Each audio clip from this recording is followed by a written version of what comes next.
Ya, kajian episode ke-47 dalam kitab Tauhid membahas tentang bab mengolok-ngolok agama Islam, mengolok-ngolok syariat Islam. Sekali lagi, mengolok-ngolok syariat Islam. Jangan babnya cuman mengolok-ngolok agama doang. Karena kalau agama ngiranya berarti kalau ngolok-ngolok agama lain kita jadi kafir juga dong. Enggak. Yang kafir tuh hanya mengolok-ngolok syariat Islam saja. Adapun mengolok-ngolok berhala, sesuatu yang disembah selain Allah di agama lain, maka hukum asalnya itu, ya nggak apa-apa, nggak ke-record, ini udah di-record kok di video yang nanti bakalan ke YouTube. Hukum asal dari mengolok-ngolok kekafiran, agama kekafiran, hukum asalnya adalah diperintahkan oleh Allah.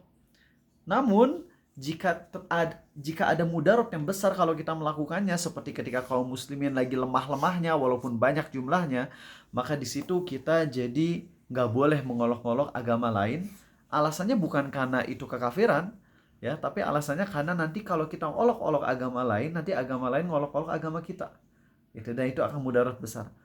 Tapi kalau Islam kuat, ya, maka nggak ada salahnya kita mencela Tuhan berhala-berhala lain, sebagaimana Nabi Ibrahim yang mencela berhala-berhala dengan mengatakan ini berhala tuli, buta, bisu, nggak bisa ngasih rizki. Itu kan celaan, ya, celaan. Tapi justru itu adalah kebaikan, karena Ibrahim punya power walaupun minim pada saat itu, minoritas, tapi punya power atas pertolongan Allah.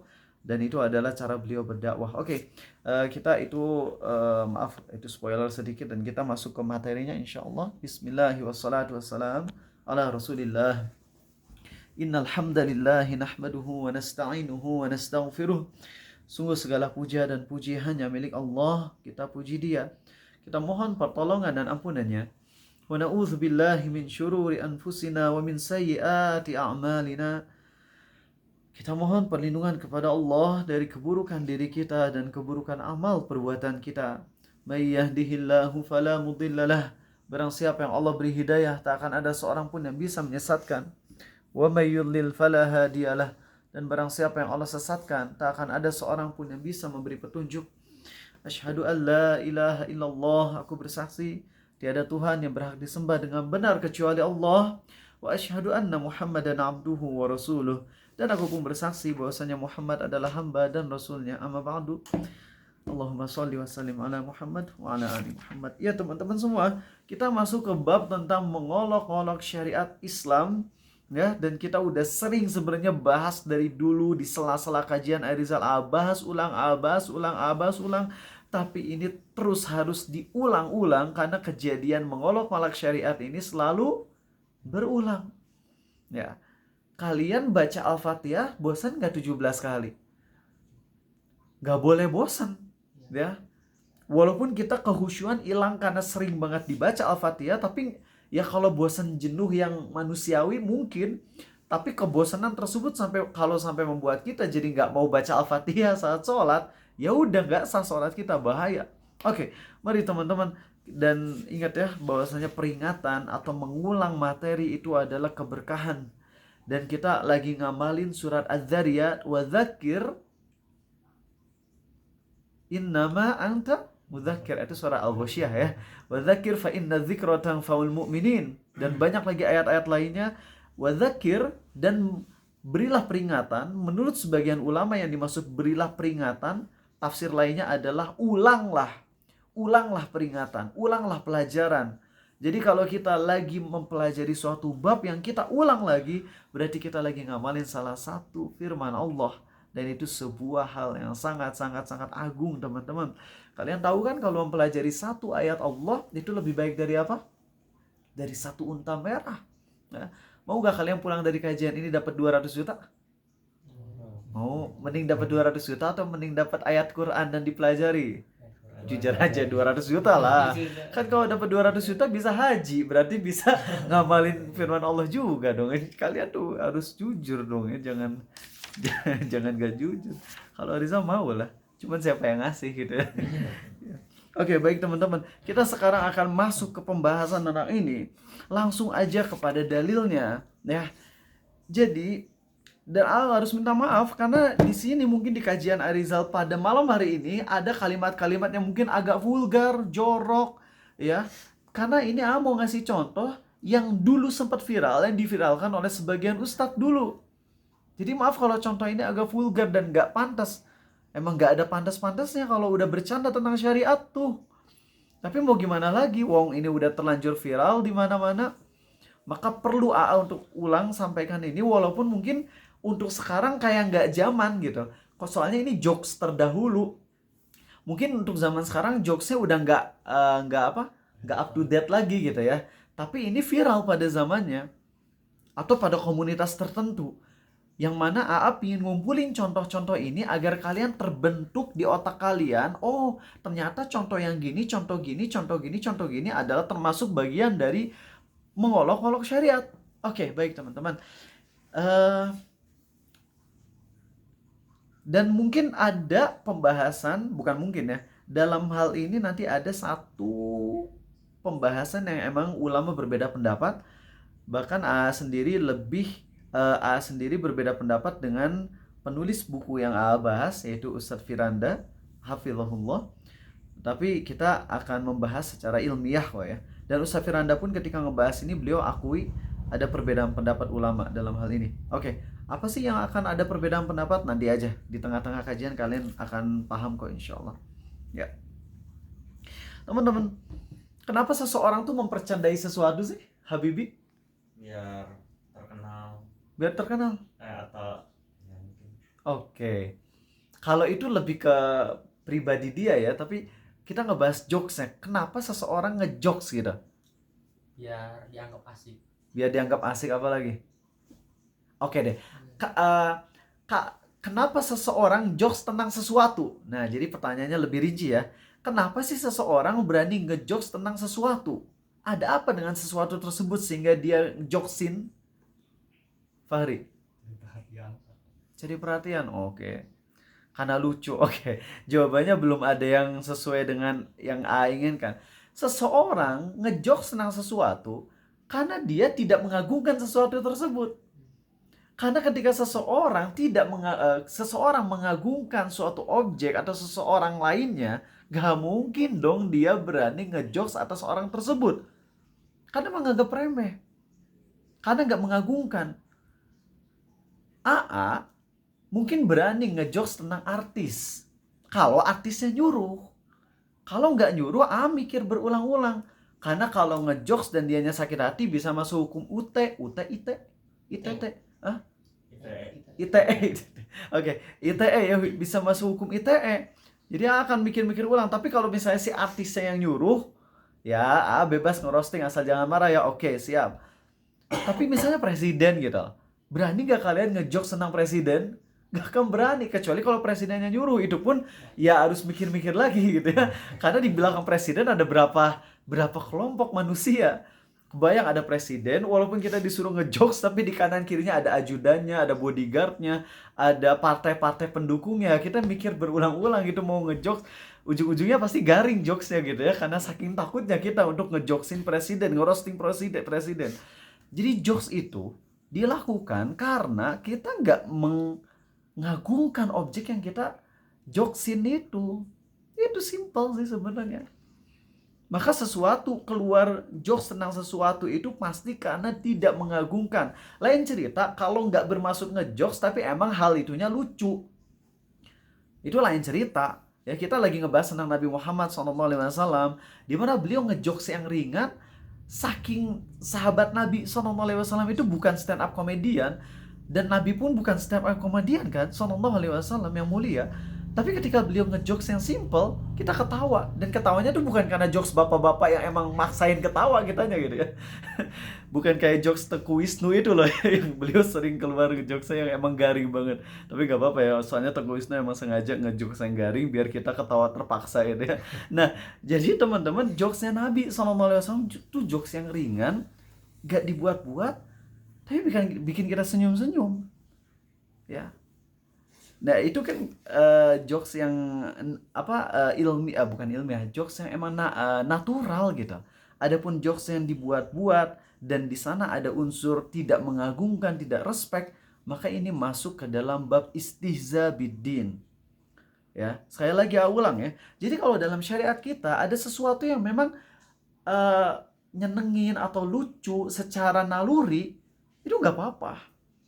Seperti ketika ngebahas tentang surga, ngebahas tentang bidadarinya itu saking cantiknya, betisnya itu kelihatan dari kalimat hadisnya tuh lupa, betisnya tuh bening atau apa, jadi kelihatan tulang sumsum dari balik betisnya. Kita ngebayangin terus kita ketawa, oh gimana itu bidadarinya. Itu kan nggak ada unsur kita merendahkan bidadari sama sekali, justru ketawanya tuh karena terkagum-kagum dan juga ngebayanginnya tuh gimana itu ya, lucu nih. Atau yang seperti yang sering bahas, tahu nggak di surga nanti setiap kalau di surga ada pohon bidara. Pohon bidara tuh pohon yang berduri loh. Tapi di surga nanti ada pohon bidara. Kan orang Arab Badui itu bilang gini ke Nabi SAW dalam hadis yang sahih, ya Rasulullah, di surga tuh ada hal yang menyakitkan ya? Nabi nanya balik, apa yang menyakitkan? Atau apa gitu? Di surga orang Arab Badui nanya, ya Rasul, di surga tuh nanti ada yang berduri atau ada yang menyakitkan ya? Nabi nanya balik, apa maksudmu gitu? Terus kata orang Arab Badui, itu tuh ya Rasul, di surah Al-Waqi'ah Allah berfirman, fi sidri makhdud. Itu kan sidr itu pohon bidara. Dan pohon bidara yang kami ketahui kan duri.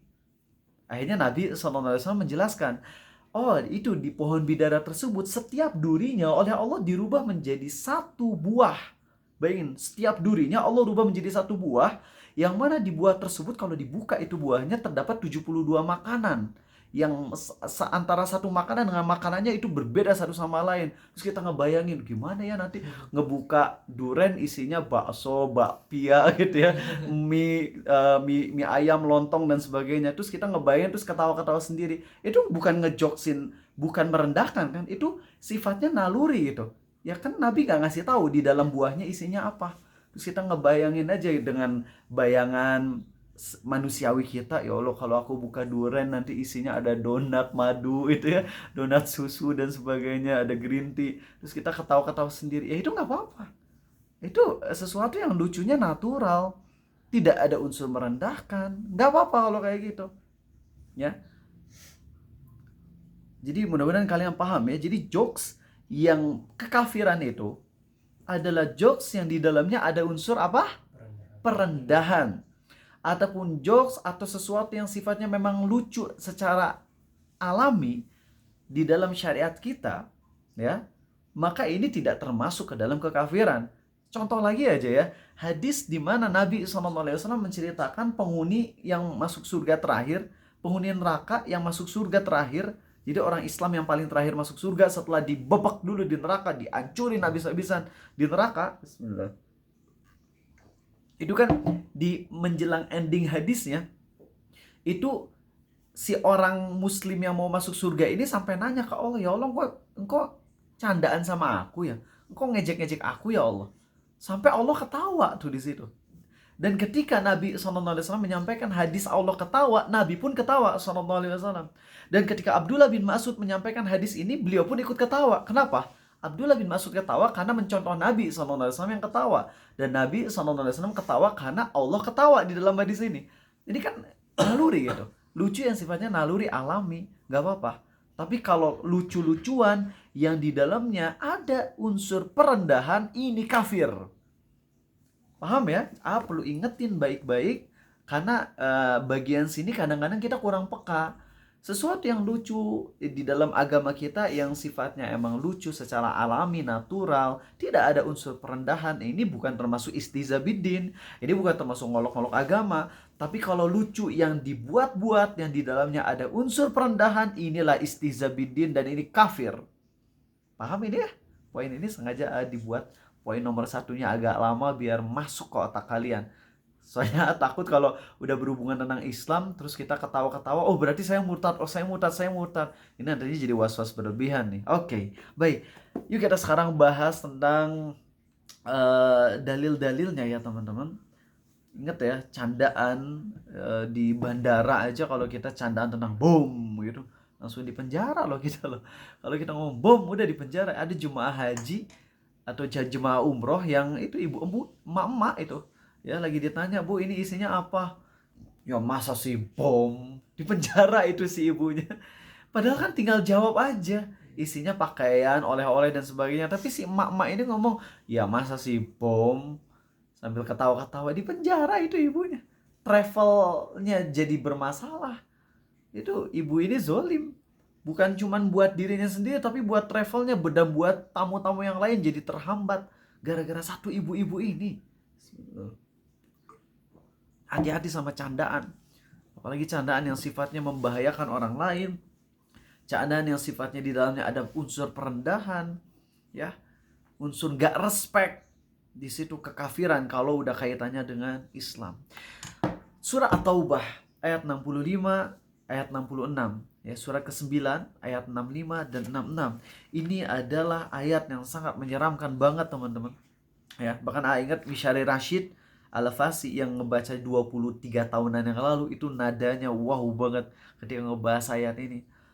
وَلَئِن سَأَلْتَهُمْ لَيَقُولُنَّ إِنَّمَا كُنَّا نَخُوضُ وَنَلْعَبُ قُلْ أَبِاللَّهِ وَآيَاتِهِ وَرَسُولِهِ كُنتُمْ تَسْتَهْزِئُونَ لَا تَعْتَذِرُوا قَدْ كَفَرْتُمْ بَعْدَ إِيمَانِكُمْ.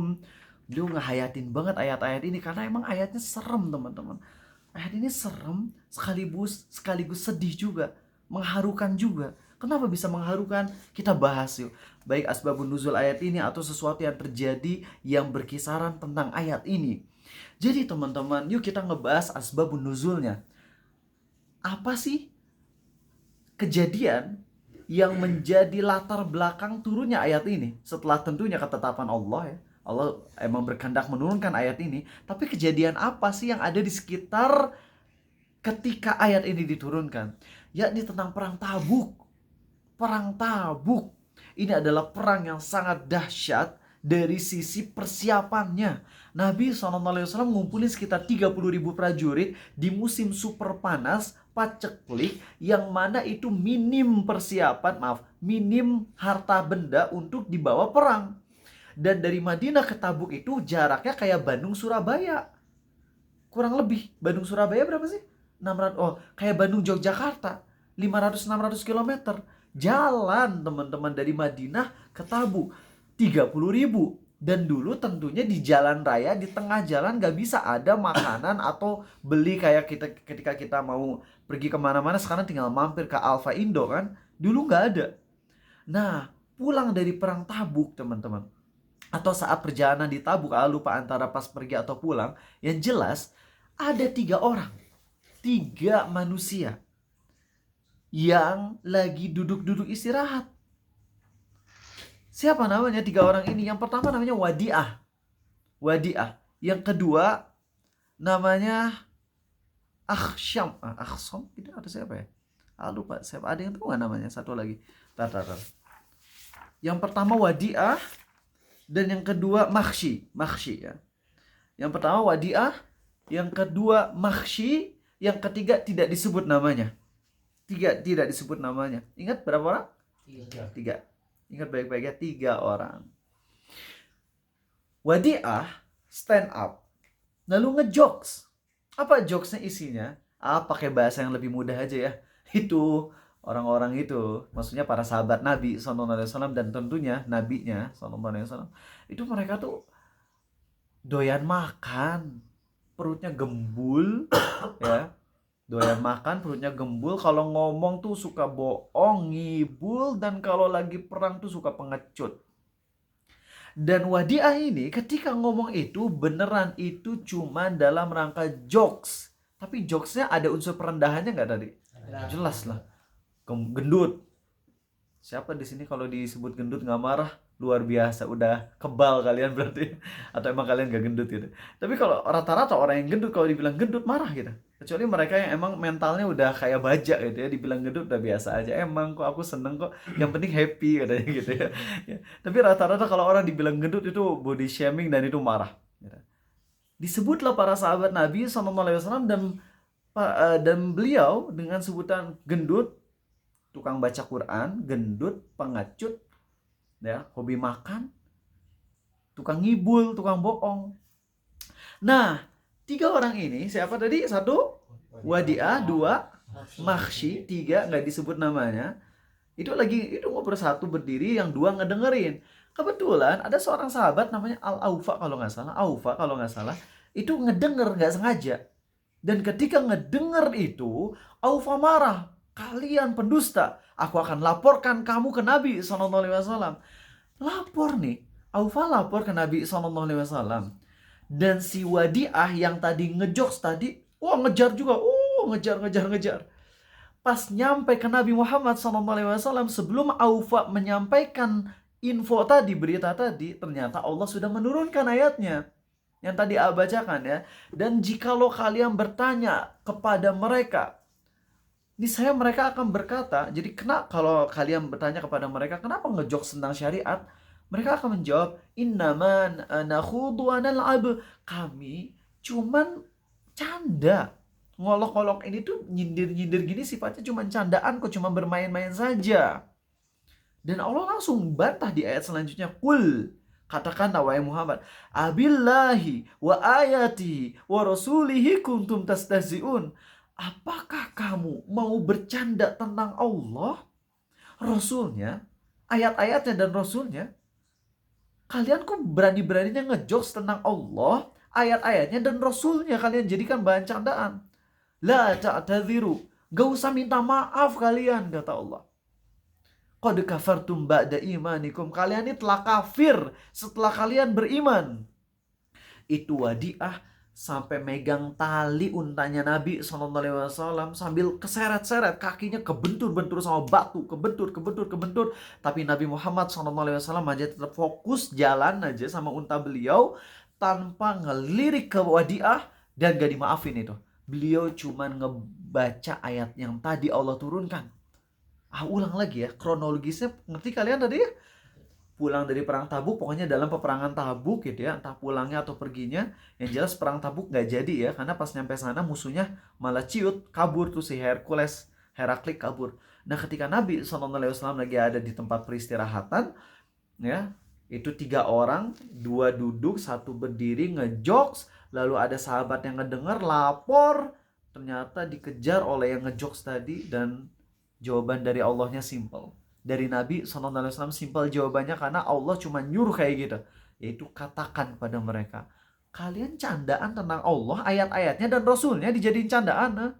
Gak usah minta maaf. Kalian telah kafir setelah kalian beriman. Kalau kami memaafkan sebagian, niscaya kami akan azab sebagian yang lainnya, kata Allah. Nah teman-teman, ini serem banget loh. Ada beberapa pembahasan penting dalam hal ini. Ada yang penting banget dalam pembahasan ini, yaitu pertama, tentang orang-orang tadi muslim atau munafik yang dalam kisah tadi. Asalnya muslim kata Mirzam, kata Sule muslim. Ada yang punya jawaban lain? Muslim apa kafir? Muslim. Tetap istiqomah? Oke. Kata Ustaz Firanda, orang-orang tadi, yang 3 orang tadi adalah orang kafir, tapi pura-pura Islam. Jadi mereka sebenarnya munafik, tapi pura-pura Islam. Ini pendapat Ustaz Firanda. Namun, pendapat yang lebih tepat adalah pendapat Syekhul Islam Ibnu Taimiyah. Dan ini pendapat yang apa pegang, bahwasanya 3 orang tadi adalah 3 orang muslim yang kemudian jadi kafir gara-gara ngelakuin stand up comedy tadi. Asalnya muslim lalu jadi kafir. Ingat ya, jadi tentang 3 orang tadi, kalau kata Ustaz Firanda lebih cenderung ke pendapat ulama yang menyatakan 3 orang tadi adalah orang kafir, munafik ya, pura-pura Islam. Kalau Syekhul Islam Ibnu Taimiyah lebih cenderung ke pendapat 3 orang tadi adalah muslim asalnya. Ya, apakah kita bisa nyebut mereka sahabat? Definisi sahabat Nabi itu apa? Sallallahu alaihi wasallam. Ketemu Nabi sallallahu alaihi wasallam, meninggal di atas beriman pada beliau dan meninggal di atas Islam. Itu sahabat. Artinya kalau misalnya ketemu sama Nabi SAW, beriman pada beliau tapi meninggal dalam kondisi murtad, ya bukan sahabat, itu aja. Jadi kisah 3 orang ini sama sekali tidak menciderai kemuliaan sahabat Nabi SAW. Karena yang namanya sahabat mah harus mati dalam kondisi Islam. Sedangkan kalau misalnya murtad dan mati tanpa masuk Islam lagi, itu jadi bukan sahabat. Ngerti ya kalian ya? Jadi nggak bisa kalian bilang, kok bisa-bisanya sahabat Nabi SAW jadi kafir? Maka kita jawab, yang namanya sahabat nggak mungkin jadi kafir, karena kalau udah jadi kafir bukan sahabat lagi gitu. Ngerti kalian? Ya. Oke, paham ya. Jadi Ustaz Firanda lebih cenderung ke pendapat yang 3 orang tadi itu kafir. Tapi mereka topengnya topeng Islam aja. Sedangkan Ibnu Taimiyah berpendapat mereka Muslim. Mereka nggak kafir. Cuman teman-teman, dari 2 pendapat ini tiba-tiba muncul satu pendapat lagi. Dan ini pendapat yang paling nyeleneh, super nyeleneh banget dari Guru Arizal sendiri dalam bidang tauhid. Tapi A sangat nggak setuju dalam perkara ini. Yaitu apa? A nggak mau nyebut gurunya ya, karena kalau masalah kesalahan A lebih baik untuk sensor nama gurunya. Guru Arizal ini bilang, dari ayat tadi bisa disimpulkan bahwasanya mencela syariat itu bisa menyebabkan kita murtad kalau emang kita niat merendahkan. Tapi kalau nggak niat merendahkan, itu nggak jadi kafir. Artinya kalau kita naudzubillah nyebut Nabi SAW, naudzubillah, maaf ini nggak pantas banget, tapi ini cuma contoh. Misalnya kita nyebut Nabi tukang ngompol, Nabi tukang nyuri jambu, asal kita nggak ada niat merendahkan, itu nggak kafir. Ini jelas pendapat ketiga ini pendapat yang sangat batil, sangat fatal. Dan Ustadz Firanda juga termasuk yang sangat-sangat menentang pendapat ini. Ini pendapat nyeleneh ini. Kok bisa-bisanya bilang ngejek Allah, ngejek Nabi Muhammad SAW itu nggak otomatis kafir kecuali kalau diniatin merendahkan. Justru mengejek sendiri adalah bentuk perendahan. Gini nih, kalian ada Quran terus kalian sengaja, ingat ya sengaja ya, kalian nginjek Quran sengaja. Terus kalian bilang saya nginjek Quran sengaja tapi nggak ada niat merendahkan. Coba kalian masuk akal nggak kayak gitu? Nggak masuk akal. Nginjek Quran tapi di hati saya nggak niat merendahkan, kok cuma injek Quran aja buat latihan senam misalnya. Ini nggak masuk akal. Nggak mungkin. Seseorang di dalam hatinya nggak ada niat merendahkan tapi statementnya merendahkan, nggak mungkin itu. Kecuali kalau emang dianya lagi ngelantur, lagi ngelindur, atau lagi kesurupan, atau salah ngomong. Kayak bilang, ya Allah engkau adalah hambaku, aku adalah Tuhanmu. Tapi dia ngomong itu dia benar-benar ngeblank gitu, salah ngomong gitu. Atau Arizal misalnya lagi ngomong, barang siapa yang Allah beri hidayah tak akan ada seorang pun yang bisa menyesatkan. Terus misalnya nggak sengaja kebalik, barang siapa yang manusia beri hidayah nggak akan bisa Allah sesatkan. Lah kok kebalik misalnya kayak gitu, salah ngomong ya. Ya itu mah nggak sengaja kan. Tapi kalau seseorang sengaja ngomong yang sifatnya merendahkan Nabi SAW, merendahkan Allah, nggak diterima. Kalau dia alasan saya mah nggak niat merendahkan, no way. Main-mainin syariat terus dia bilang saya nggak ada niat merendahkan syariat. Enggak, perbuatanmu sendiri adalah bentuk perendahan terhadap syariat. Jadi nggak usah ngasih tahu isi hatimu, nggak usah. Dari perbuatanmu udah jelas itu merendahkan syariat. Jadi nggak usah ngomong, nggak usah sok-sokan minta excuse. Oh enggak kok, saya nggak ada niat sama sekali. Kan sekarang banyak ya pengolok-olok syariat Islam ketika udah viral terus bilangnya apa? Kami minta maaf ya salah setelah viral. Kami tidak ada maksud sama sekali untuk merendahkan bla bla bla. Nggak ada maksud. Perbuatannya sendiri udah merupakan perendahan banget gitu loh. Oke.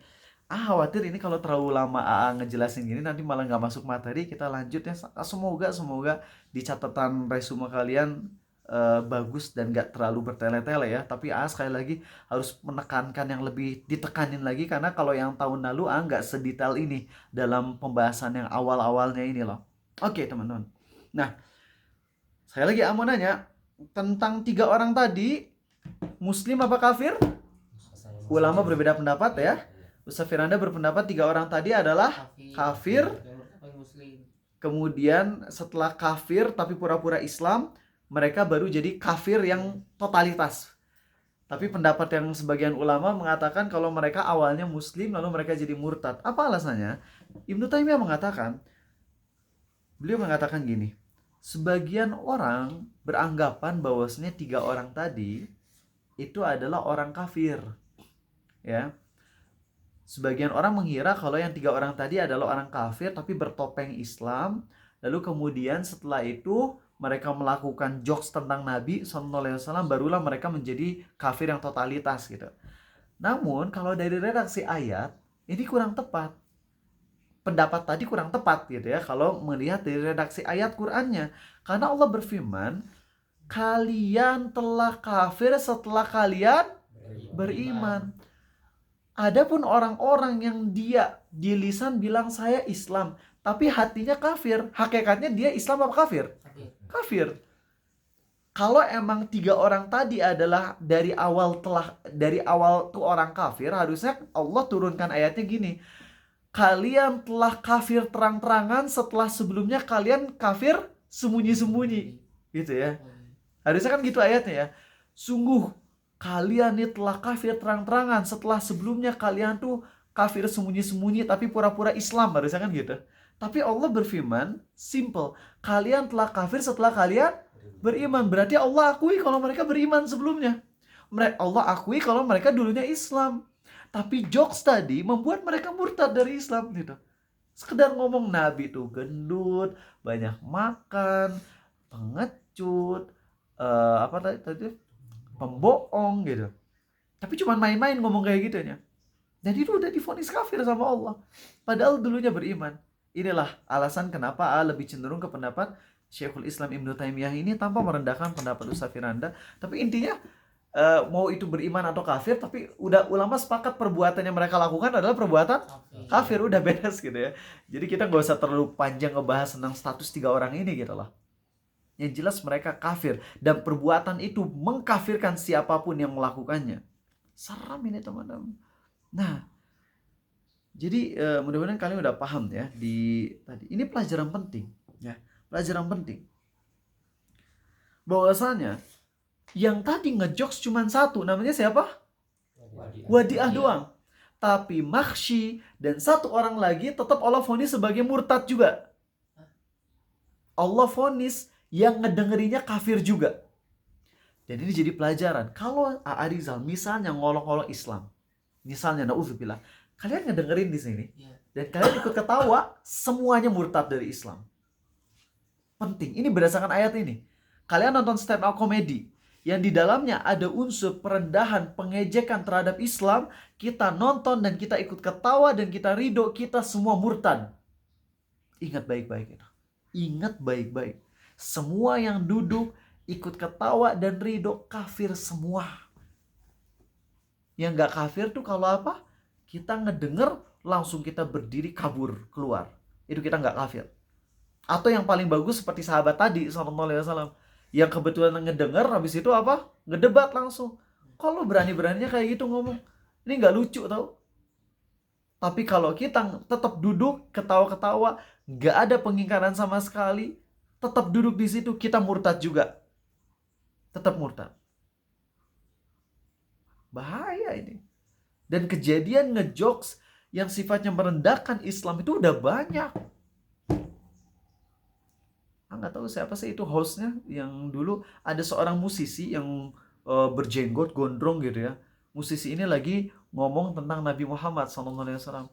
Nabi itu orangnya harum ya, badannya harum. Wah, lagi si musisi atau apa yang rambutnya panjang berewokan itu cinta sama Nabi Muhammad SAW. Terus kemudian si hostnya ngomong tentang Nabi Muhammad SAW itu badan apa kebon.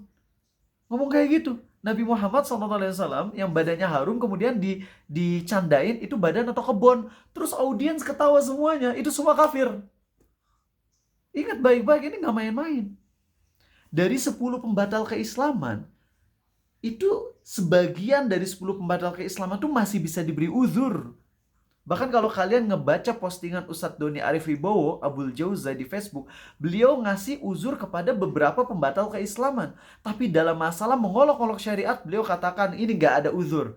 Karena tidak mungkin seseorang itu mempercandai syariat, merendahkan syariat, kalau hatinya emang udah gak ada. Maaf, tidak mungkin seseorang tuh berani merendahkan syariat kalau di hatinya masih ada pengagungan terhadap syariat. Seseorang yang bilang itu Nabi badan apa kebon, itu kan merendahkan banget ngomong kayak gitu. Itu dia ngomong gitu karena emang udah gak ada iman di hatinya. Walaupun dia ngakunya saya beriman kok, Muhammad Rasulullah SAW. Lisan sih ngomong Muhammad Rasulullah SAW. Tapi lo berani ngomong kayak gitu tentang Nabi, itu membuktikan udah gak ada iman di hatimu. Oh, si Andre Taulaninya, saya tahu. Dia ngomong kayak gitu. Coba aja lihat di YouTube, ya. Terserah mau dia bilang saya udah tobat atau belum, cuma ngebahas ini dan nggak ada hubungan sama politik. Ada sebagian yang bilang kenapa diviralinya pas lagi masa-masa politik. Terserah, mau nggak ikut-ikutan masalah politik. Yang jelas perbuatan dia, terserah mau dia ngedukung partai 11, partai 12, partai 13, terserah. Tapi cuma ngebahas dari sisi perbuatannya yang emang udah terang-terangan. Kalau taubat, alhamdulillah. Ya, alhamdulillah kalau emang udah taubat dan udah syahadat lagi, syukur.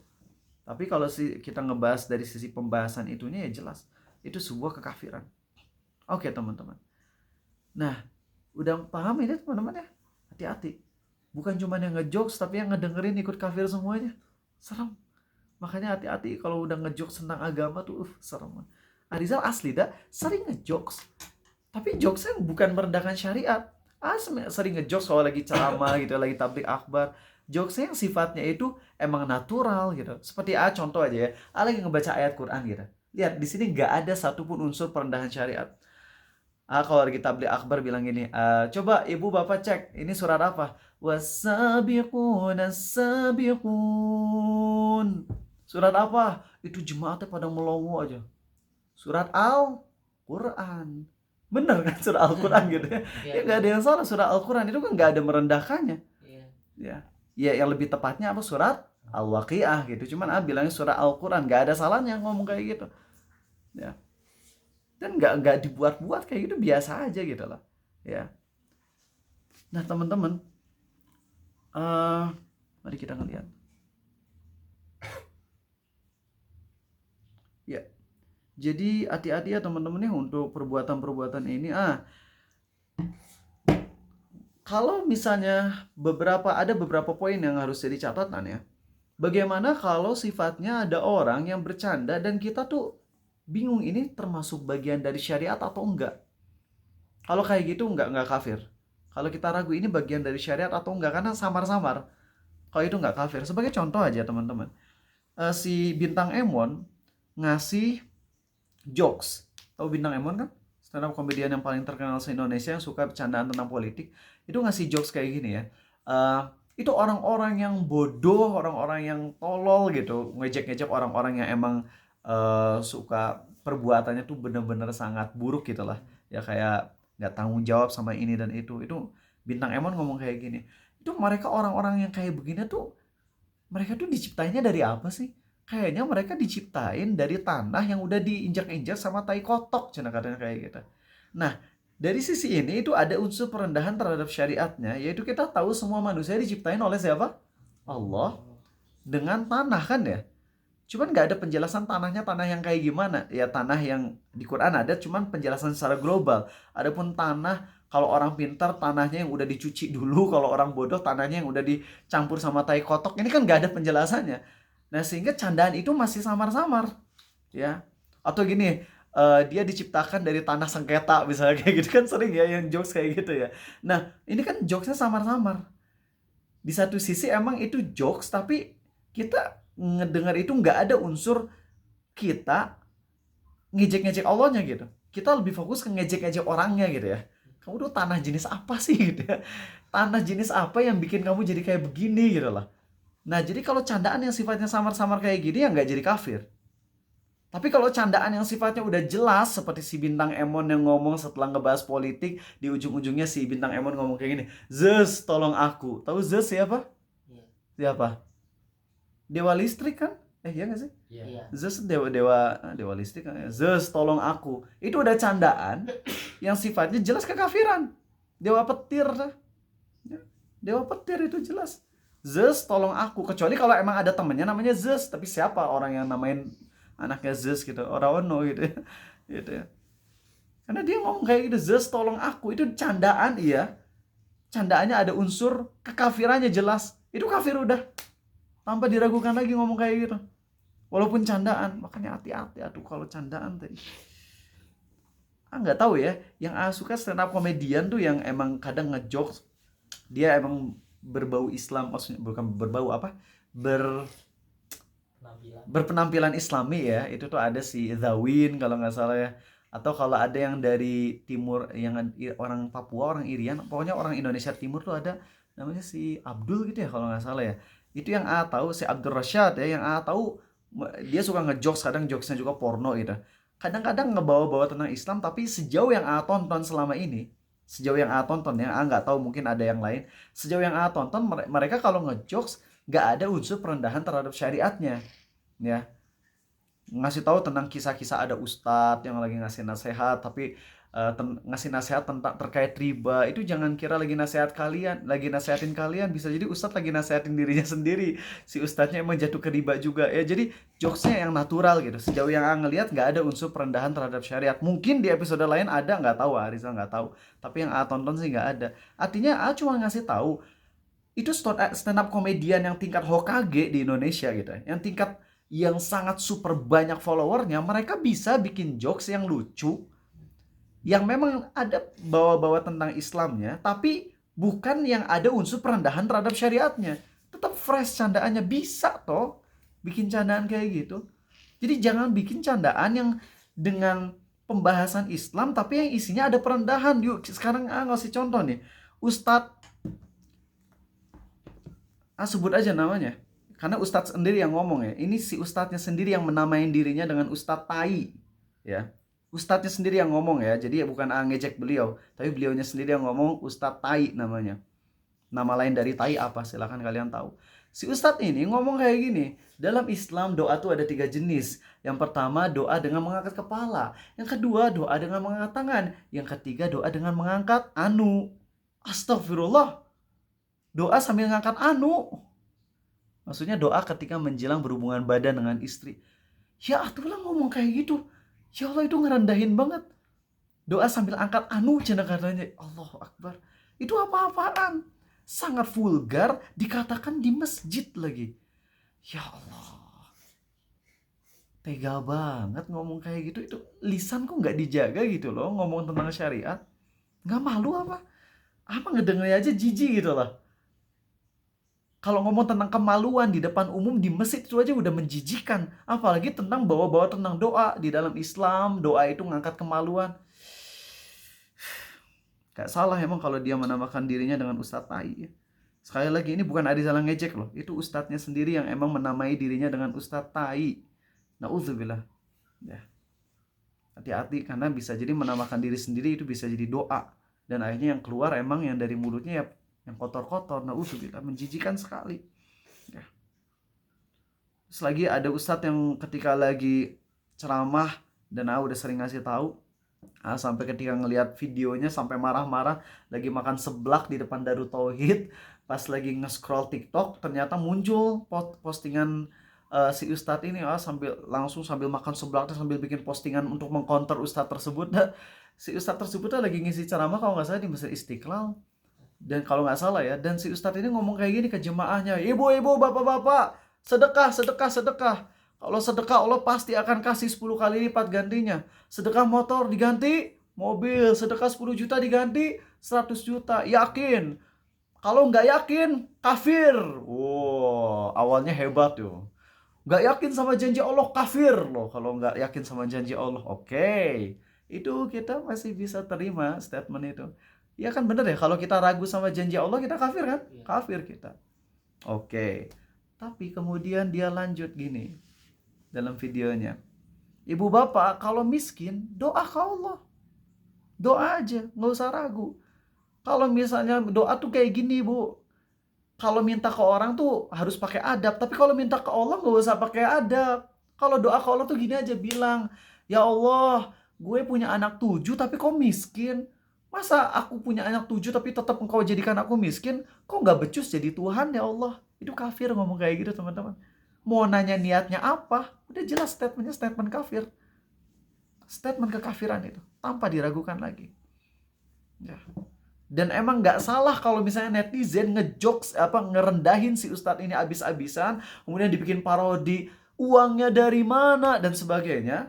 Nggak salah. Nggak salah. Kalau orang Islam diejek-ejek kayak gitu jadinya gibah. Tapi kalau pelaku kekafiran yang udah jelas kemurtadannya dengan statement itu, kita olok-olok, itu pun boleh-boleh aja. Karena nggak ada kemuliaan dalam kekafiran. Nggak ada kemuliaan pada orang murtadin itu. Sampai taubat. Sampai taubat. Ya, sampai taubat. Sekedar syahadat doang dalam sholat tidak menyebabkan dia jadi Islam lagi. Ingat ya, pelaku kekafiran, dia baru jadi Islam lagi tuh selain syahadat, dia wajib taubat dari kekafirannya. Karena dia melakukannya terang-terangan di depan jemaah dan jemaahnya pada ketawa semuanya ketika dibilang Allah nggak becus jadi Tuhan, maka wajib bagi dia bikin postingan video seviral yang dulu untuk dia bilang bahwasanya statement saya tentang Allah nggak becus jadi Tuhan ini, itu walaupun dalam mengajarkan doa tetap itu adalah kekafiran yang saya tobat darinya, itu baru bisa masuk Islam lagi. Kalau enggak, tetap kafir. Gimana kalau dia di sisi Allah dia Islam? Enggak. Di sisi Arizal dia udah kafir, udah jelas. Ya, tanpa diragukan lagi, titik. Udah. Ingat teman-teman, ngebahas tentang Allah, Rasulnya harus dengan penuh adab. Kita ngebahas tentang Nabi Muhammad aja, SAW, tentang fisik beliau harus penuh adab. Coba ya, para ulama ketika ngebahas tentang tubuh Nabi SAW, semuanya beradab. Beliau tuh indah sekali, beliau sangat ganteng, jenggotnya lebat yang bersatu dengan bulu dadanya. Tapi lihat yang di highlight tuh keagungan, kekerenan, kejantan, kehebatan beliau. Nabi SAW tuh rambutnya sangat indah, tubuhnya tidak terlalu pendek, tidak terlalu tinggi, pas, tubuhnya kekar. Terus apalagi beliau ketiaknya sangat putih, bersih. Karena beliau selalu membersihkan bulu ketiaknya. Dan beliau harum, keringatnya lebih harum daripada parfum. Lihat yang dibahas tentang Nabi itu selalu yang positif. Nggak ada pembahasan itu Nabi keteknya kok kayak es ketingnya bersih banget. Gila itu berani ngomong kayak gitu. Ngebahas tentang air kencing Nabi Muhammad aja SAW, ulama berbeda pendapat apakah suci ataukah najis. Tapi ketika ngebahas nggak dengan bahasa yang kencing Nabi mah najis, sama dengan kencing kita. Nggak kayak gitu cara ngomongnya. Harus dengan penuh adab. Nabi SAW itu mulia dan ulama berbeda pendapat tentang hukum kencing Nabi Muhammad SAW apakah suci ataukah najis. Tapi pendapat yang lebih tepat adalah najis. Itu tuh kalau kita ngomong tuh harus berusaha intonasinya pun direndahin. Kalian tahu kan gimana cara yang beradab saat ngebaca ayat tentang Allah punya anak. Kata orang-orang kafir. Gimana cara bacanya tahu? Di surat Al-Anbiya. Allah berfirman, وَقَالُوا اتَّخَذَ الرَّحْمَنُ وَلَدًا. Mereka orang-orang kafir berkata kalau Allah yang Maha Pemurah punya anak. Itu kalau baca Quran kayak gini. وَقَالُوا اتَّخَذَ الرَّحْمَنُ وَلَدًا Subhanah. Gitu cara bacanya. Jadi pas lagi ngatain وَقَالُوا اتَّخَذَ الرَّحْمَنُ وَلَدًا, orang-orang kafir mengatakan Allah punya anak, itu tuh kita nadanya agak direndahin dulu, dikecilin, direndahin karena ngerasa tuh nggak pantas banget gitu ngomong kayak gini. Ngerti nggak maksudnya? Gitu. Wa qalu ittakhadhar rahman walada. Subhanah. Pas subhanah digedein suaranya. Maha suci Allah. Jadi bahasa kitanya gini. Orang-orang kafir bilang Allah punya anak. Maha suci Allah. Ballahu ma fis samawati wal ard kullun lahu qanitun. Kalau di surah Al-Baqarah gitu. Jadi kayak gitu. Jadi ngerti gitu, kalau kita ngebahas tentang Allah, tentang Rasulnya harus penuh adab, jangan dengan yang aneh-aneh. Stand up comedy kumpulin deh. Kalau kalian emang senang sama jokes-jokes tuh banyak stand up komedian yang emang lucu. Pernah ngeliat stand up komedian yang judulnya Kuli Bangunan, itu keren banget asli. Stand upnya semuanya lucu, natural, dan kisah nyata, nggak dibuat-buat. Itu ada. Ya tanpa harus membawa-bawa syariat. Oke. Ngomong tentang Nabi Muhammad SAW, tentang rambutnya ya. Kita tahu rambut bahasa Arabnya sya'run. Itu nggak boleh kita nyebut rambut Nabi dengan isim tasgir, yaitu syu'air. Jadi kalau dalam bahasa Arab tuh ada misalnya Anas. Anas tuh artinya Anas ketika gede namanya Anas, kalau masih kecil namanya Unais. Umar ketika kecil namanya Umair. Jadi kalau dalam bahasa Arab tuh ada bentuk rendahnya, bentuk kecil dari sebuah benda. Nah rambut tuh sya'run, itu bentuk isim tasgirnya adalah syu'air. Kita nggak boleh nyebut Nabi SAW rambut beliau dengan bentuk rambut kecil. Emang susah kalau diterjemahin ke bahasa Indonesia, nggak ada ya. Karena ulama sepakat nyebut rambut Nabi SAW dengan isim tasgir aja itu bisa murtad ya. Maka ketika nyebut Nabi SAW, walaupun nyebut beliau ketika masih kecilnya, nggak boleh dengan bahasa perendahan. Seperti Nabi dulunya bocah ingusan, Nabi dulunya tukang ngompol. Kalau Nabi dilahirin di Indonesia sih, pasti Nabi juga sama aja tukang nyuri jambu. Itu semua kekafiran tanpa ada keraguan lagi. Ya. Oke, teman-teman. Semoga kalian bisa paham. Dan oke, poin selanjutnya tentang oh ya, itu ada lagi tentang nyebut nama Allah tuh. Ada teman Arizal di SMA ketika lagi nyanyi Asmaul Husna itu, ya Allah, ya Rahman, ya Rahim, Al-Malik, ya Kudus. Terus dia nanya ke Arizal, Rizal, Allah kan ada Al-Malik, Al-Kudus, ada nggak nama Allah alkohol? Itu kafir ngomong kayak gitu. Kafir ngomong kayak gitu. Walaupun bentuknya pertanyaan, tapi itu sebenarnya bukan nanya. Dan gak mungkin ada orang yang berani ngomong kayak gitu ya, alkohol nama Allah gitu. Tapi dia nanya tuh emang sekedar buat ngejokes, bukan nanya ingin nyari tahu. Dan dari mana muncul pertanyaan ada nggak nama Allah alkohol gitu? Gak mungkin. Kecuali emang dia tuh ingin merendahkan Allah dengan pertanyaan tersebut. Ya. Oke. Oke. Lalu ada satu poin yang penting tentang ini ya, teman-teman harus paham.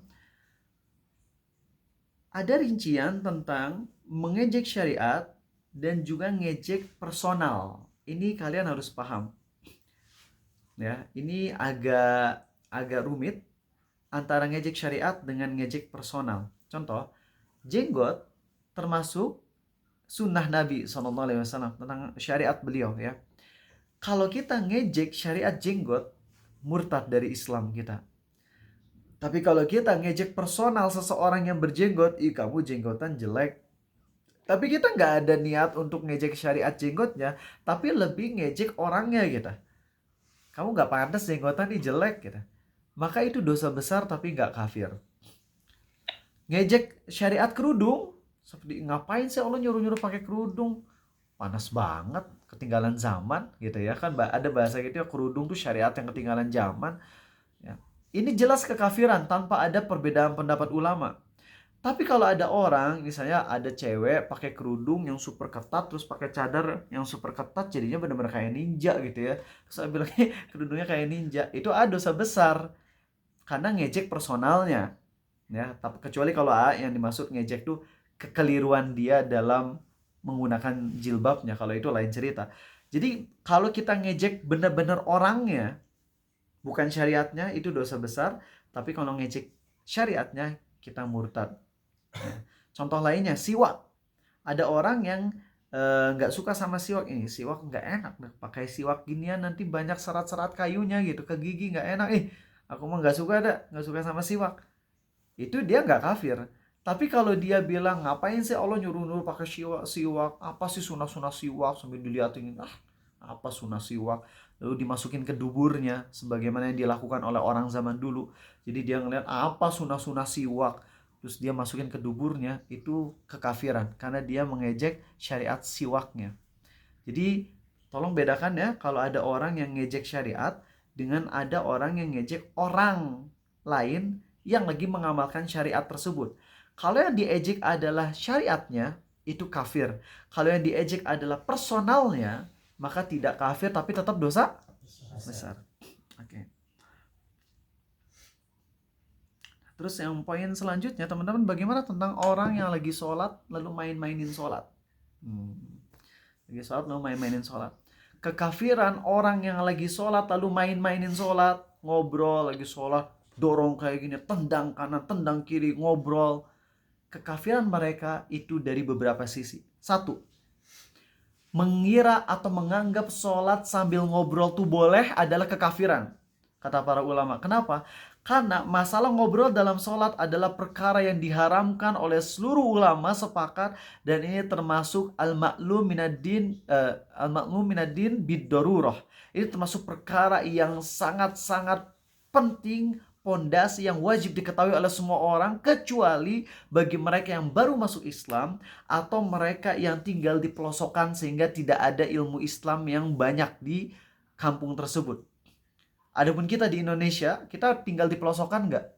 Enggak. Kalaupun di pelosokan sekarang udah ada wifi gitu ya, udah bisa belajar di mana-mana. Kita mu'alaf nggak? Jelas bukan mu'alaf. Maka kalau orang dia lagi sholat lalu sengaja ngobrol dan mengira nggak ada masalah ngobrol lagi sholat, dia telah kafir dari sisi satu apa? Dari sisi menganggap ngobrol lagi sholat tuh boleh, itu kafir. Paham? Itu sisi pertama. Kedua, dari sisi main-mainin sholatnya, itu kafir. Ketiga, Kalau seseorang dia jelas-jelas batal sholatnya karena dia ngobrol, berarti dianggapnya kan belum sholat ya. Terus sampai waktu sholat berikutnya dia belum sholat juga, berarti dia ninggalin sholat. Dan menurut sebagian ulama meninggalkan sholat itu adalah kafir juga. Jadi orang yang main-mainin sholat, dia kafir dari beberapa sisi, teman-teman. Tapi lain cerita, ada orang lagi sholat, lalu ada orang-orang yang lagi ngejokes di sebelah gitu. Tapi orang yang lagi ngejokes itu dia nggak ada niatan untuk ganggu orang yang lagi sholat. Cuman kebetulan aja lagi di masjid, dia lagi ngobrol, ngejokes, suaranya gede. Itu aja udah salah sebenarnya. Tapi mereka nggak nyadar ada Ariza lagi sholat misalnya. Lalu ketawa. Ya jelas batal sholatnya, nggak kafir. Orang yang lagi ngejokesnya juga nggak kafir. Karena emang mereka nggak ada niat untuk ngeganggu Arizal yang lagi sholat. Tapi kalau Arizal lagi sholat, lalu sengaja ada orang yang ingin ngejokes di depan Arizal dengan tujuan agar Arizal sholatnya ketawa-ketawa, batal. Ini jelas Abu Jahal banget. Nabi Muhammad SAW lagi sujud, itu kan dibawa bangkai unta, disimpan di punggung Nabi SAW. Habis itu kan pada ketawa tuh orang-orang Quraisy. Jelas itu kekafiran, teman-teman. So hati-hati. Kalau ngelihat anak-anak kecil masih suka main-mainan kayak gitu, ajarin dengan segera. Anak Arizal dari sebelum balik, itu udah diajarin tentang bahayanya mempermainkan syariat. Karena itu anak Arizal waktu sebelum balik kagak sholat. Tapi pas sudah balik udah. Gak ada lagi mau main-mainin syariat. Teman-temannya pada main-main pas sholat, dia gak mau. Takut kafir, takut murtad. Kemarin aja karena gak sengaja kentut pas lagi sholat, habis itu dia mikir ini harus kayak gimana, langsung ngasih tahu kok dilanjutin sholatnya. Kalau emang kentut pas sholat ya udah batalin, langsung wudhu.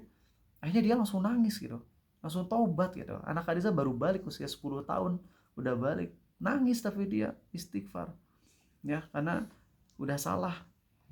Nah jadi teman-teman harus paham baik-baik ya ini ya, semoga jangan sampai ada yang terjatuh ke dosa ini. Dan ini poin terakhir teman-teman sebelum kita penutupan. Poin terakhir habis itu penutupan adalah apakah orang yang mempermainkan syariat itu bisa taubat? Bisa taubat nggak? Kalau taubat pasti bisa. Kalau taubat pasti bisa. Tapi apakah orang yang udah taubat ini tetap dibunuh? Karena kan kalau murtad tuh hukumannya dibunuh ya. Kalau ngolok-ngolok syariat berarti kan udah murtad. Kalau murtad hukumnya adalah dibunuh. Di sini ulama berbeda pendapat. Tapi pendapat yang paling tengah-tengah, dan ini pendapat yang sangat keren banget rinciannya, yaitu gini. Kalau ngolok-ngolok Allah, lalu taubatnya diterima dan dia tidak dibunuh. Kenapa? Karena Allah Maha Penyayang, Maha Penerima taubat. Tapi kalau ngolok-ngolok Nabi Muhammad SAW dan taubat, tetap dibunuh. Kenapa? Karena kalau taubat ke Allah pasti diterima. Tapi kalau ngejek Nabi Muhammad SAW, beliau kan udah wafat. Gimana caranya kita tahu kalau Nabi SAW memaafkan kita atau enggak? Maka tetap walaupun udah tobat dari mencela Nabi Muhammad SAW, tetap hukuman dibunuh tetap diberlakukan atas dia. Nanti di akhirat baru ketemu Nabi SAW. Kalau Nabi maafkan alhamdulillah, kalau nggak dimaafin mungkin masuk neraka tuh. Wallahu a'lam. Ya, jadi seperti itu rinciannya ya. Kalau ngejek-ngejeknya tentang Allah, tobat nggak dihukum, diterima Islamnya. Tapi kalau ngejek-ngejek Nabi Muhammad SAW, tobat, maka dia tetap dihukum, dipenggal kepalanya. Tapi yang melakukan ini tentunya adalah yang punya kekuasaan dalam melakukan. Jadi bukan personal kita. Kalau misalnya kita ngelakuin, nanti akan ada mudarat ya, akan ada mudarat yang besar. Jadi kita nggak mengeksekusi orang-orang kayak gitu, kecuali dalam beberapa kondisi yang mana kondisi tersebut nggak mungkin disampaikan dalam ceramah ini. Oke, baik. Ya, itu dia teman-teman ya pembahasannya. Dan sekarang sebagai penutup teman-teman, sebelum kita masuk ke sesi tanya jawab, dari tadi kita ngebahas tentang hal-hal yang menakutkan, tentang apa penyebab kekafiran, jokes tentang agama dan sebagainya. Tapi ingin ngingetin ke kalian semua bahwasanya walaupun tadi ada perbedaan pendapat ulama tentang tetap dibunuh atau tidaknya, tapi untuk masalah taubat tetap wajib dilakukan. Dan insya Allah kalau seseorang tobat dengan sungguh-sungguh, sangat mudah bagi Allah untuk memaafkan dia. Walaupun dia ngejek Nabi Muhammad SAW, sangat mudah bagi Allah untuk membuat Nabi kita SAW untuk memaafkan orang tersebut.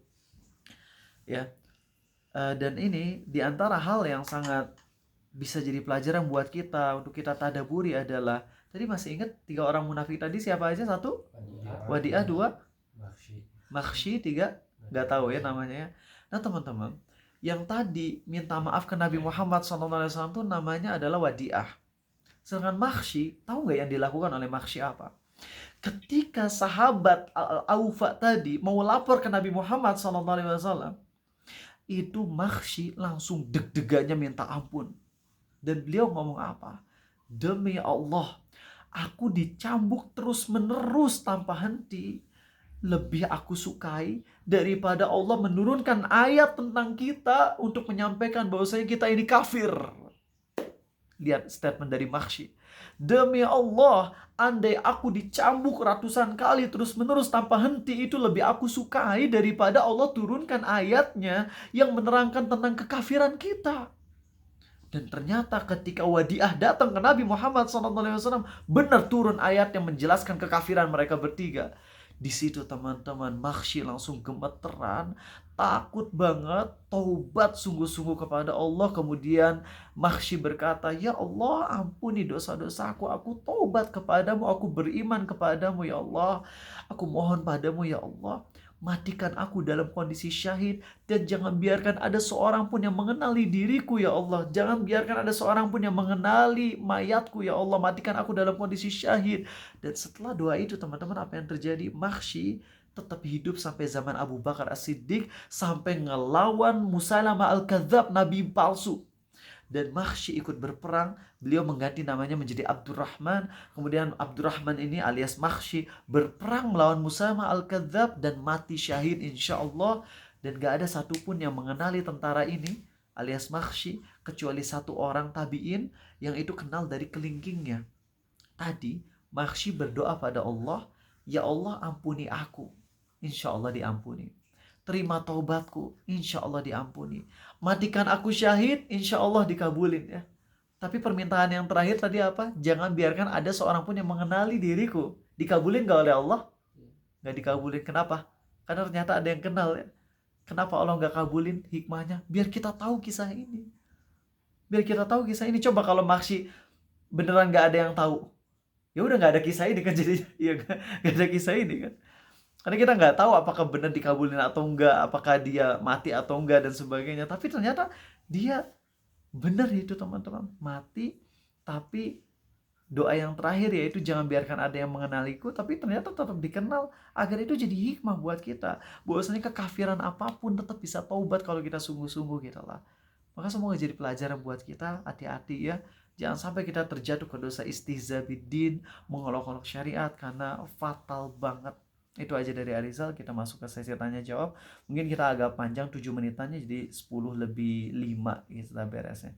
Yang punya pertanyaan silakan. Tahun lalu cuma sedikit ya. Silakan Milza. Izin aja. Boleh. Kalau misalnya anak kecil mempermainkan sholat, kan itu yang belum balik itu batal kekafirannya. Tapi Batal kekafirannya, batal keislamannya. jadi Anak kecil yang melakukan istihza biddin itu tidak terhitung kafir ya. Nah, Terus kan biasanya anak kecil tuh masih polos. Hmm. Nah, terus mempermainkan sedangkan orang tuanya ketawa, itu gimana orang tuanya? Baik. Pertama, kalau misalnya orang tuanya ketawa itu karena emang ulah dari kelucuan anak kecil yang memang mereka emang nggak sholat. Kayak misalnya anak Arizal lagi sholat gitu ya. Aduh punten, misalnya anak Arizal lagi sholat, terus bacaannya lucu, bacaannya salah ya, ketawa bukan karena ketawa ayat Quran diplesetkan, bukan. Dan dia pun gak ada niat mempermainkan kok, tapi emang lucu aja. Kayak dulu tuh ada anak kecil yang diajarin doa apa ya, aduh lupa itu doanya. Si ibunya tuh ketawa-ketawa karena anak ini ngebacanya salah terus, diulang-ulang, salah lagi salah, makin diperbaiki makin salahnya fatal gitu. Kita ketawanya karena kelucuan si anak ini, bukan karena mempermainkan syariatnya gitu. Itu nggak kafir kita.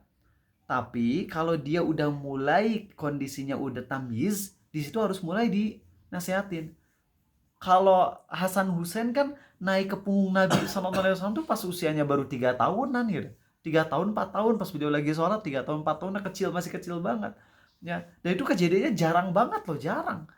Sebagian orang salah paham tuh, Nabi aja Hasan Husain pas Nabi SAW lagi sujud, Hasan Husain cucunya cucunya naik ke punggung beliau. Itu jadi dalil kalau lagi sholat boleh-boleh aja main-main gitu ya. Astagfirullah, salah, itu nggak bisa ya. Bismillah zez. Bismillah gacor. Ya, jelas kalau manggil zez di sini adalah sebagai dewa, mau kita main-main tetap kafir di sini ya. Wih, duet maut ya lo berdua. Wah, kita mah duet sakaratul maut. Ayah wae canda teh gimana?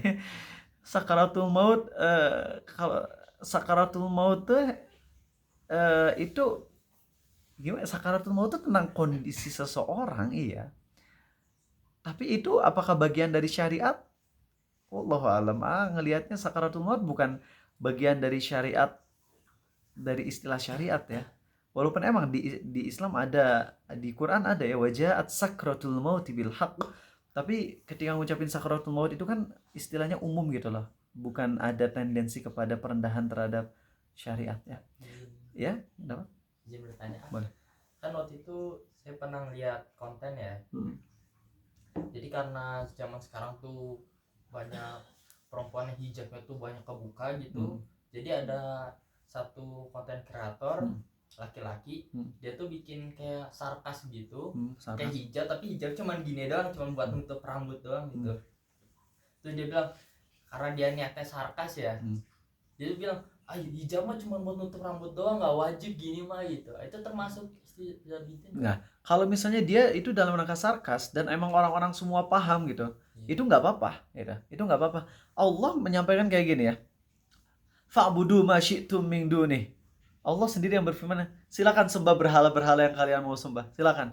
Itu kan bahasa ejekan, bukan bahasa perintah ya gak sih? Karena setelah Allah bilang, bahasa kitanya begini, mangga sok nyembah dewa-dewi, mangga sok nyembah berhala, tapi ingat, mereka yang melakukan itu bakalan di neraka selamanya. Jadi setelah sarkasnya diterangkan di bawahnya gitu loh.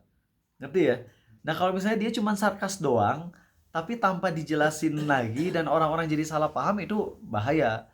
Tapi yang yakini sih kalau memang dia benar-benar sarkas, apalagi basicnya dia ngerti ya bahwasanya agama tuh di dalam agama nutup aurat tuh wajib, maka itu adalah bahasa sindiran buat mereka, itu bukan kekafiran. Silakan Zaki, Razaki Khairil. Assalamualaikum, Pak. Waalaikumsalam, silakan Zaki. Semoga Allah menjaga aku dan keluarga di atas Islam. Mohon maaf, Pak, seperti ini kayak susah diketik. Jadi kan tadi kalau bilang kalau kita menghina Tuhan atau syariat agama lain itu kan ada beberapa kondisi, tapi dasarnya itu dianjurkan ya, Kak. Betul ya. Nah itu, tapi kalau misalkan ini ahli kitab tuh, terutama orang-orang Kristen kan mereka menuhankan Nabi Isa. Habis itu ada di patung dibikin gambar. Nah, jika ada orang itu yang akhirnya ngebecandain penggambaran Nabi Isa versi orang Kristen tuh gimana, kayak misalkan Nabi Isa main basket gitu, penggambaran Nabi Isa main basket atau gimana, itu apa jadinya jatuh ke menghina Nabi Isa juga atau gimana? Ya. Terima kasih. Ya, dalam perkara ini memang harus hati-hati teman-teman. Di satu sisi memang yang disalib jelas itu bukan Nabi Isa. Allah berfirman, "Wa ma salabuhu wa ma qataluhu walakin syubbiha lahum." Mereka tidak membunuhnya, mereka tidak menyalibnya, tapi itu adalah orang yang diserupakan dengannya. Sehingga kalau kita mencandainya, yang dimaksud adalah orang yang dirubah menjadi Nabi Isa, tetap aja salah, karena yang dirubah jadi Nabi Isa adalah salah satu murid terbaiknya Nabi Isa. Bukan Yudas Iskariot yang pembangkang, bukan ya, itu versi agama lain. Kalau versi agama kita, sebagaimana dalam tafsir Ibnu Katsir dijelaskan bahwasanya yang disalib itu adalah salah satu murid terdekatnya Nabi Isa yang paling muda, Hawariyun ya. Nah, jadi di situ kita harus hati-hati. Nah, tapi kalau memang yang yakini dari orang-orang yang ngejoksin itu adalah benar-benar murni di sisi patung dewa, patung setannya gitu loh, bukan Nabi Isanya. Tapi ada tapinya, buat kita pribadi jangan ikut-ikutan. Tapi kalau ada orang yang ngejokes itu, kita ingetin, hati-hati ya. Pastikan kamu mengejek, mengolok-olok Tuhan palsu, bukan mengolok-olok Nabi Isanya. Karena kalau mengolok-olok Nabi Isanya bisa kafir. Kita nasihatin kayak gitu, kita nggak vonis dia murtad, tapi kalau kita pribadi jangan ngelakuin itu. Ngerti ya Khairil? Oke, alhamdulillah. Silakan, Sule. Kalau misalkan kan tadi kita ada bilang kalau misalkan kita dengerin jokes syariat yang emang melecehkan atau merendahkan, itu teh pas kekafiran. Nah di situ teh posisinya kita atau teman-teman kita teh nggak tahu itu udah masuk kafiran. Bagus. Gini ya teman-teman ya, ketidaktahuan tidak selalu dimaafkan. Jadi alasan tapi udah nggak tahu, itu nggak selalu dimaafkan. Ketika seseorang benar-benar nggak tahu kalau perbuatan itu salah, maka itu baru dimaafkan. Sekali lagi ya, kalau seseorang tuh benar-benar nggak tahu kalau itu tuh salah, itu tuh nggak benar, itu dimaafin. Tapi kalau seseorang di hatinya tahu sih itu salah, hanya saja dia nggak tahu kalau perbuatan itu tuh bisa membuat dia murtad, maka dia tetap murtad. Gitu. Misalnya lagi bercanda nih ya, candaannya hal yang kekafiran. Di hati kecil Sule teh tahu itu nggak bener tuh, tapi ikut ketawa, itu kafir. Tapi kalau Sule bener-bener nggak tahu yang candai adalah perkara syariat, di situ nggak kafir. Jadi kita ngelihat, bisa ngasih contoh nggak misalnya? Harus contoh real biar lebih kena gitu. Nggak bisa ya? Nggak bisa. Pokoknya intinya kayak gitu ya. Kalau kita nyadar itu tuh salah, tapi kita ikut setuju, kafir. Tapi kalau kita sama sekali nggak tahu, nggak terbesit sama sekali kalau itu tuh adalah perkara syariat, di situ kita dimaafkan. Mau nanya lagi betul? Oh enggak. Oke. Ini maaf, takutnya ada pertanyaan yang ini.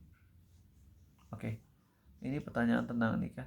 Jadi kalau misalnya ada istri yang emang hasil anak zina gitu ya, kan itu nggak sah kalau nikah sama ayah biologisnya. Apakah boleh misalnya nikah secara sah dulu dengan wakil dari KUA, kemudian nikah lagi secara bohong-bohongan simbolis dengan ayah biologisnya? Baik, pertama kalau dari sisi nikahnya sah, karena itu bagus, yaitu nikah dengan KUA, yakni dengan wali ya, wali hakim. Karena kalau ayah biologis itu nggak sah jadi walinya kalau emang si ayah biologis ini dulu zina sama ibunya ya, jadi bukan ayah yang sah waktu nikah. Jadi cewek cowok zina lalu hamil, lahir anak perempuan. Nah si anak perempuan ini ketika mau nikah nantinya nggak boleh sama si ayah ini, karena itu bukan ayah yang sah. Dari sisi nikahnya berarti udah sah karena si cewek ini ketika mau nikah dia sama wali hakim dari KUA. Tapi kalau misalnya jadi 2 kali nikahnya, 2 kali akadnya, yang pertama dengan wali hakim, yang kedua untuk simbolis aja oleh si ayah biologisnya biar untuk nutupi aibnya, maka di sini ada unsur kebohongan. Dan juga ingat, nantinya jadi orang-orang nganggap si ayah tersebut adalah ayah si wanita tersebut. Dan kita nggak boleh menasabkan seseorang kecuali kepada nasab yang sah. Kalau ayah yang zina sama si cewek, si pacarnya, lalu lahir anak, itu kan ayahnya jadi bukan anak ini bukan dinasabkan kepada ayahnya kan ya. Kalau dinasabkan kepada ayahnya itu jadi dosa besar itu. Kalau orang-orang ayahnya menganggap si anak perempuan ini adalah anak dari si ayah biologis tersebut, berarti kita udah melakukan dosa besar nantinya. Dosa besar, jadi nggak boleh teman-teman ya, nggak boleh dilakuin. Semoga ada jalan keluar dan ngobrolin baik-baik dengan ya keluarga, dengan ya kalau zina ya jangan dilanjut dengan bikin anak jadi susah gitu loh. Zina ya harus siap konsekuensinya, jangan maksa anaknya jadi anaknya nanti dinikahin. Udah dulu ya teman-teman ya, udah panjang. Sampai ketemu besok insyaallah di Jakarta. Subhanakallahumma wa bihamdik. Besok pagi ada kajian ya fikih, tetap jam 5:30 pagi. Subhanakallahumma wa bihamdik, maha suci Engkau ya Allah dan segala puji bagimu. Asyhadu an la ilaha illa anta, aku bersaksi tiada Tuhan selain Kau saja ya Allah. Astaghfiruka wa atubu ilaik. Aku mohon ampunan padamu dan aku taubat padamu. Assalamualaikum warahmatullahi wabarakatuh.